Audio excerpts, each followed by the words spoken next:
Tonight on KTN Prime. Saying, let's get back to the county. Let's get to see if the jobs that was stated in the constitution is what these members are carrying out. Standoff for Salaries Commission dismisses county assembly members' bid for more pay. The Secretary General and I have limited possibilities of influencing these processes. Which way Kenya government blowing hot and cold over cutting links with the ICC? I didn't order arrest of KTN journalists. Kimayo now backtracks on his order. And just how are we faring on our forest cover? New report indicates worrying trend. This is KTN Prime with Linda Oguttu and Ben Kitili.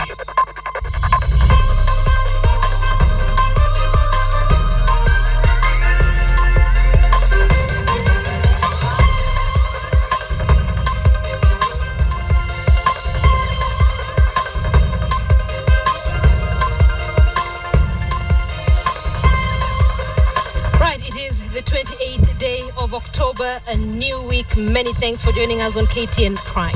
It is a warm Monday night here in the capital, Nairobi. Many thanks for joining us on your most qualified news bulletin in town. We start from Nairobi, where the visiting UN Deputy Secretary General warned that only the UN Security Council could unlock Kenya's current dilemma. Jan Ellison, who arrived in the country last night, says the UN leadership has only limited influence on that top organ. He described Kenya as strategic in the war on terror and the stability of Somalia.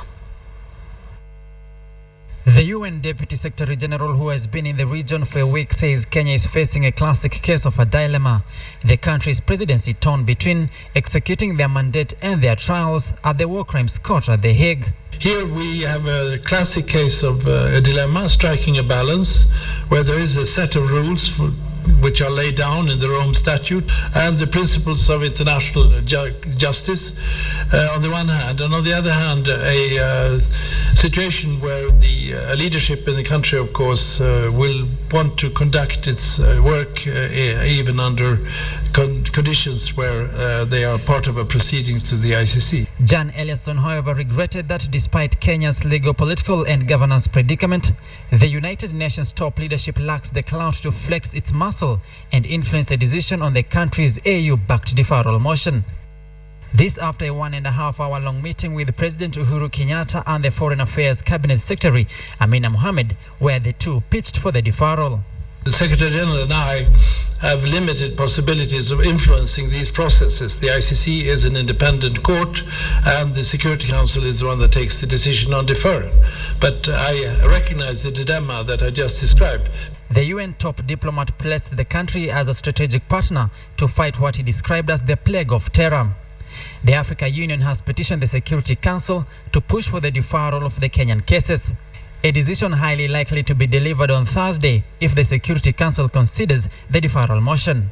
The reality that this is a situation where the leadership of a country is faced not only with the regular duties of leading a country, but also with the added threat coming from terrorism, which has been so obvious in your country. The cabinet on the other side appears non-committal over the sanctioning of the bill to repeal the Rome Statute after a parliamentary approved motion to sever ties with the ICC. Reports indicate the cabinet is keen to pursue the deferral bid rather than cut links with the Hague-based court so as not to antagonize their cases. The repeal of the Rome Statute bill is yet to be published. Meanwhile, an ex-prosecution witness, Samuel Kimeu Kosgei, who dropped off in the Deputy President William Ruto's Hague case, has filed an affidavit seeking to bar Kenya from handing over the Eldoret-based journalist Walter Baraza to the ICC. Kosgei claims he was flown to the Netherlands with his family in 2011, compelled to sign an unknown affidavit allegedly containing false information. He claims he was detained by the prosecution for refusing to abide by the prosecution's rule book. With the decision on the country's deferral onslaught still pending before the United Nations Security Council until Thursday, here the UN deputy boss admits that the country faces a dicey situation balancing between governance and its top leadership appearing before the War Crimes Court. It is a catch-22 situation that the deputy UN boss says they don't have control over. Samogina, KTN in Gigiri, Nairobi. Catch-24 situation, as Samogina there puts it in his story. That story forms the basis of our big question tonight. It is a topic that has been discussed by politicians in the country, by the African Union, and of course by common Mwananchi on social media as well. Should the president be excused from attending his trial at the International Criminal Court? That is our big question tonight. Well, you know the drill. Tell us what you think. SMS your yes or no response, plus a brief comment, of course, to the number 2215. You can also tell us what you think on Twitter at Ben_Kitili, at Linda Oguttu, and at KTN Kenya. We'd love to know what you think on that. All right, proceedings at the International Criminal Court continued without Deputy President William Ruto, who is in the country to hold brief as the president is away in Rwanda. In Ruto's absence, the prosecution's sixth witness took to the stand. According to the prosecution, this is the witness who will draw the first direct link between the accused and the post-election violence. In his testimony today, the witness gave a history of the tension between the Kikuyu and Kalenjin communities in the Rift Valley. He said politicians used the emotive land issue to widen the rift between the two communities. In his testimony, the witness said that the political leaders would use coded language to fuel the hatred. His testimony continues tomorrow.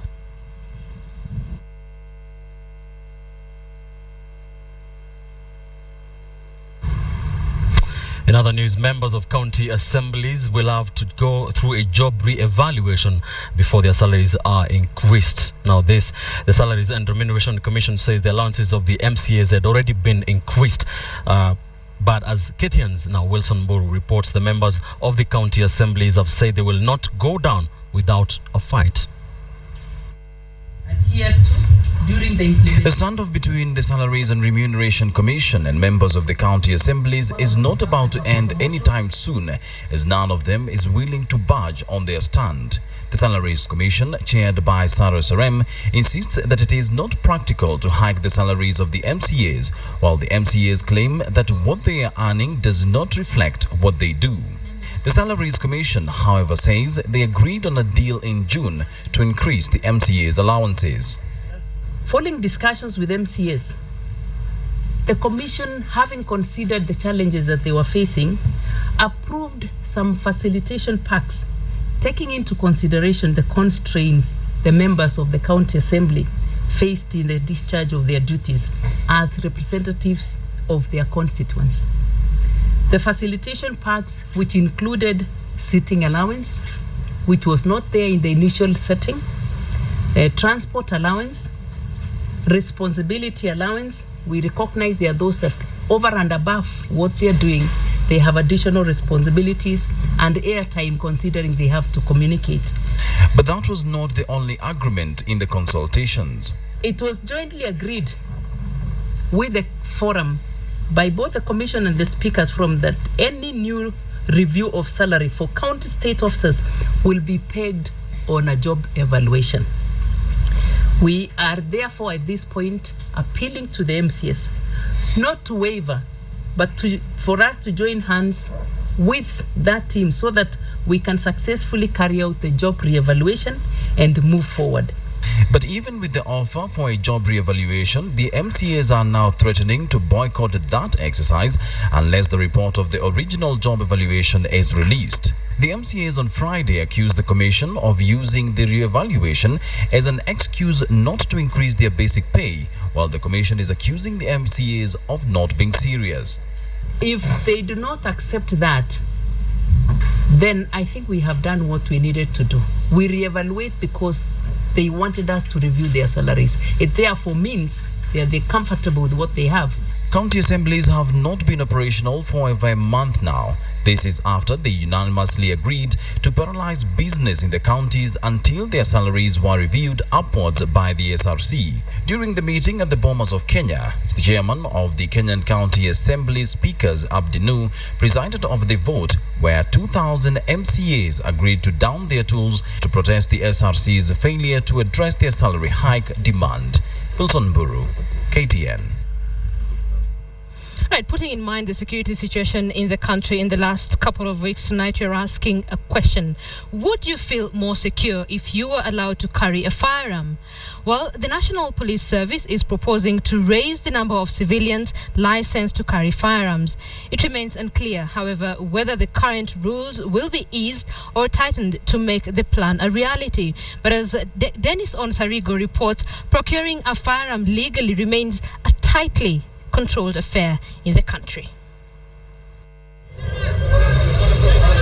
The guiding to safety of hundreds of victims by armed civilians caught up in the Westgate Mall attack has got the National Police Service thinking. Firearms in civilian hands. Mr. Kimayo is doing what his predecessors should have done long time ago, allowing the citizens to participate in keeping the nation safe. The suggestion from the Inspector General of Police of placing firepower in the hands of the civilian population is not new.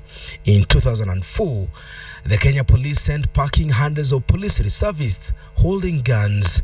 The recent killings of religious leaders in Mombasa have also influenced a call by a section of Christian leaders there to carry firearms. Owning an illegal gun in the country is not a tall order, but owning a firearm certificate that doubles up as a firearm license is the most tedious undertaking for an ordinary citizen. Civilians are only allowed to own handguns with a maximum of 200 rounds of ammunition. A handgun will cost you between 160,000 shillings to 300,000. One bullet will cost you 100 shillings and more. But experts are quick to caution it will take more than just owning a gun to have one. The police have to prove your financial status before they give you a gun. Cases of armed civilians giving out their guns to commit crimes are rare in the country, but cases of policemen hiring out their guns have been reported in the past. What is more, for one to own a gun, one must approach his local police station, apply for a civilian firearm.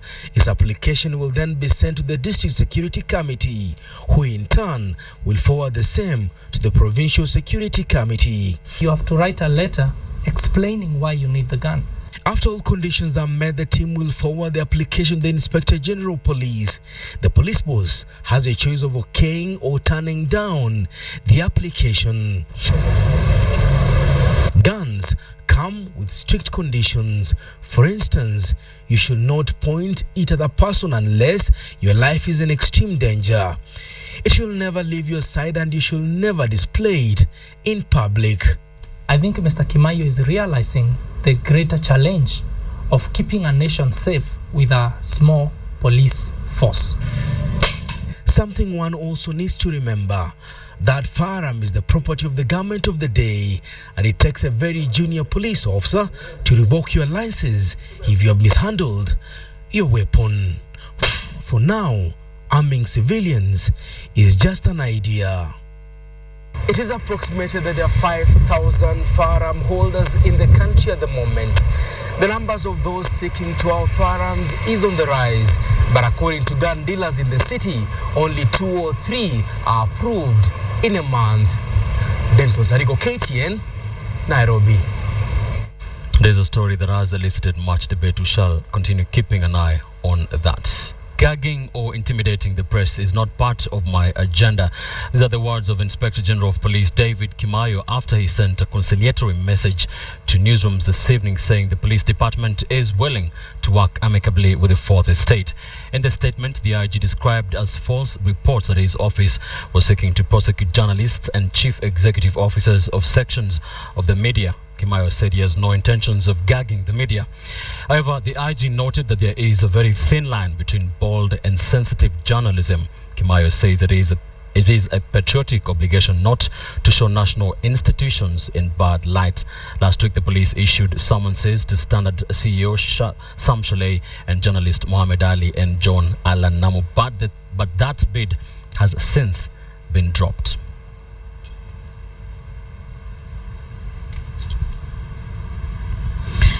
All right, for the first time, we can now tell just how much forest there is in Kenya.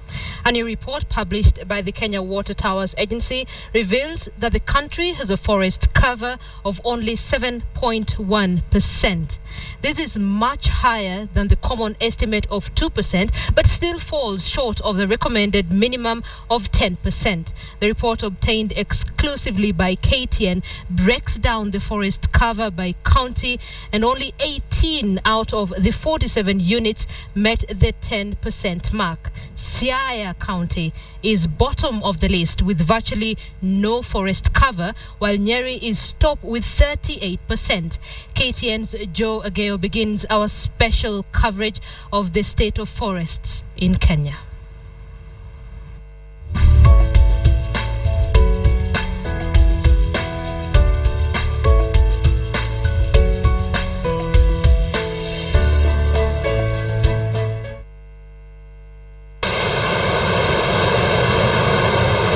At the Karura Forest, the waterfalls have long returned.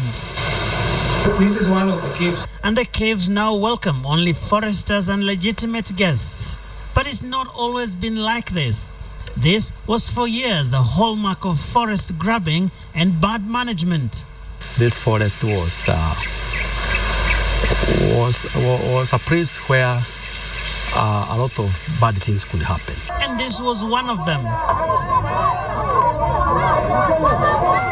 The beating up of the now deceased environmentalist Professor Wangari Maathai as she fought to save this prized forest from grabbers. Covering an area of more than 1,000 hectares, Karura is easily one of the most recognizable names in forestry in the country and even around the world.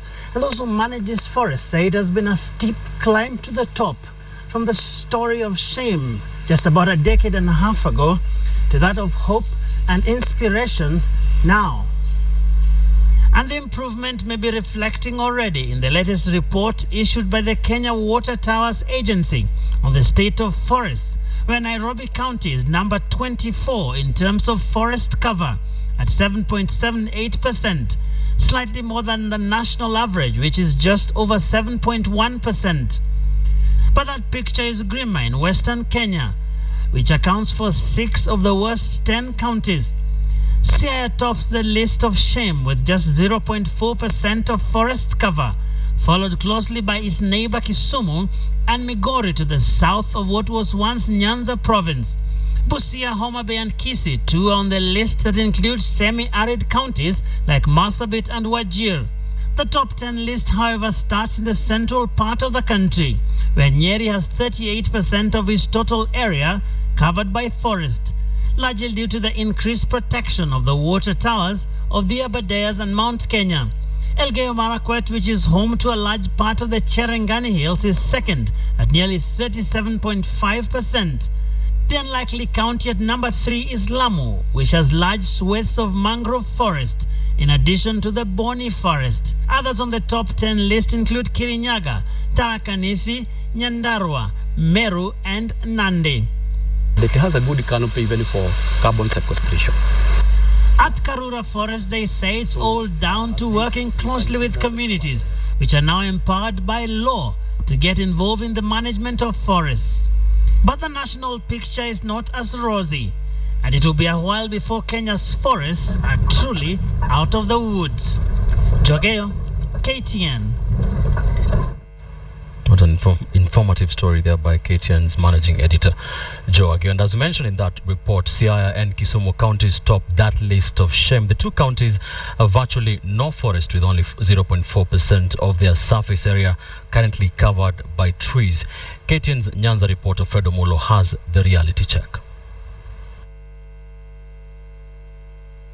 Among the key contributors to the bleak situation in Kisumu County is a rise in the use of wood for fuel and construction over the last 2 decades. Over-reliance on charcoal at the household level has seen the county's forest cover plunge to 0.44%, leaving the Kano Plains almost bare, with the last source being Seme constituency. We must ban the charcoal because the economic of this area is poor.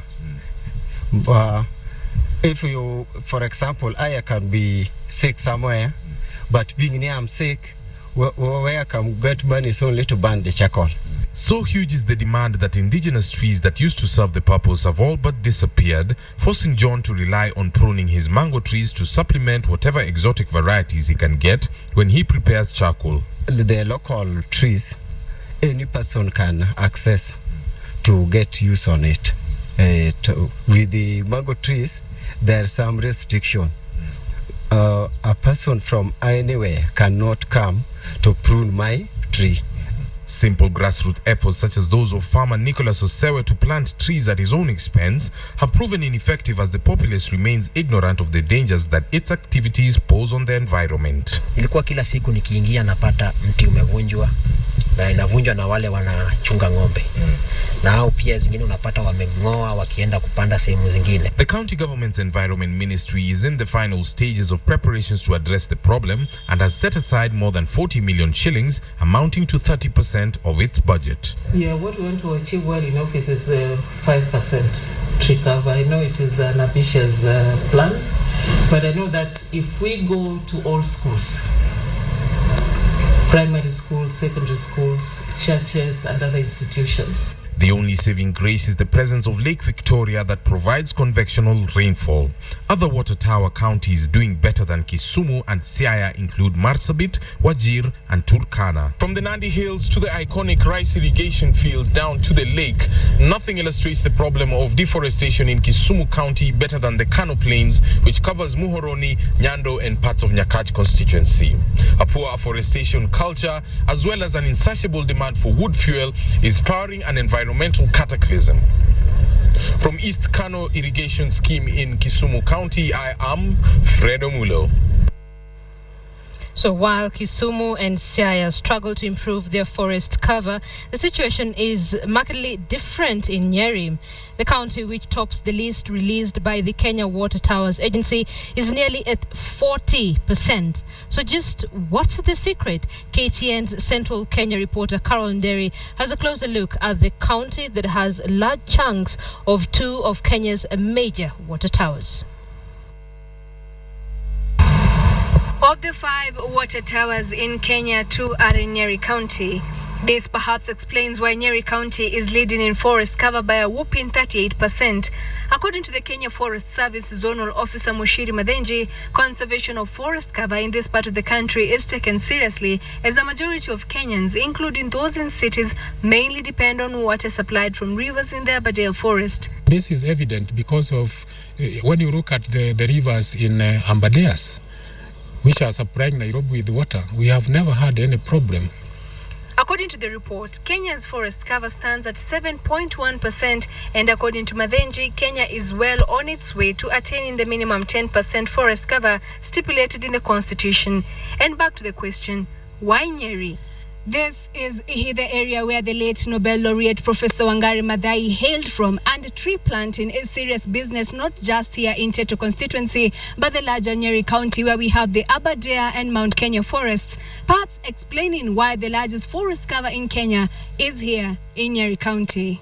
52-year-old Karari Gishohi has about 26,000 indigenous tree seedlings on his farm, and he fetches about 20 shillings for each.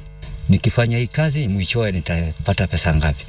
In terms of on-farm tree planting, the people of this county has done a lot. The Kenya Forest Service Nyeri branch has encouraged the residents to engage in this business. This aims to deter loggers from cutting trees in the forests.